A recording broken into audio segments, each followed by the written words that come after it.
ఇటీవల జరిగిన రోడ్డు ప్రమాదంలో మృతి చెందిన నూకల వెంకట గౌరీ ప్రణయ్ కుటుంబానికి టీడీపీ ఇన్సూరెన్స్ పథకం కింద 5 లక్షల రూపాయల ఆర్థిక సాయాన్ని నేరుగా వారి బ్యాంకు ఖాతాల్లో జమ చేసినట్లు బ్రాహ్మణ సాధికార సమితి జిల్లా కన్వీనర్ హోతా రవి తెలిపారు. స్థానికంగా ఏర్పాటు చేసిన వీడియో సమావేశంలో ఆయన మాట్లాడుతూ పార్టీ కార్యకర్తల సంక్షేమానికి టీడీపీ ప్రభుత్వం ఎల్లప్పుడూ అండగా నిలుస్తోందని పేర్కొన్నారు.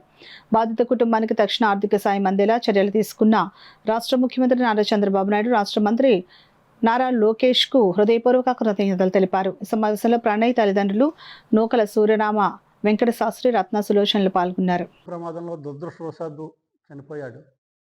చనిపోయిన దరిమిలా అతని సభ్యత్వం కార్డు తీసుకుని తెలుగుదేశం పార్టీ ఇన్సూరెన్స్ డిపార్ట్మెంట్లో సంప్రదిస్తే అతను చనిపోయిన తాలూకు కొన్ని డాక్యుమెంట్స్ సబ్మిట్ చేయండి, అవన్నీ సబ్మిట్ చేస్తే మీ పని వేగవంతం చేస్తూ ఉన్నారు.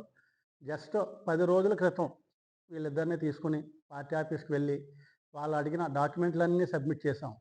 సబ్మిట్ చేస్తే ఎంత వేగవంతంగా చేశారంటే లోకేష్ బాబు గారు అండ్ టీం చేసిన వర్క్ నిజంగా అభినందనీయం. ఎంత త్వరగా అవుతుందని మేము అసలు ఊహించలేదు.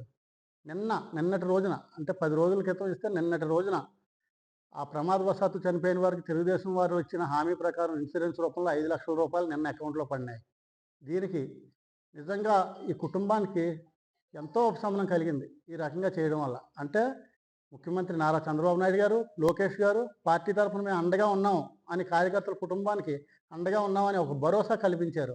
ఈ రకంగా ఇంత వేగవంతంగా చేసినందుకు గాను ముఖ్యమంత్రి వర్యులు శ్రీ నారా చంద్రబాబు నాయుడు గారికి, మరీ ముఖ్యంగా నారా లోకేష్ బాబు గారు అండ్ టీంకి, అలాగే మా స్థానిక శాసనసభ్యులు శ్రీ వనమాడి వెంకటేశ్వరరావు కొండబాబు గారికి ప్రత్యేక ధన్యవాదాలు తెలియజేసుకుంటున్నాను.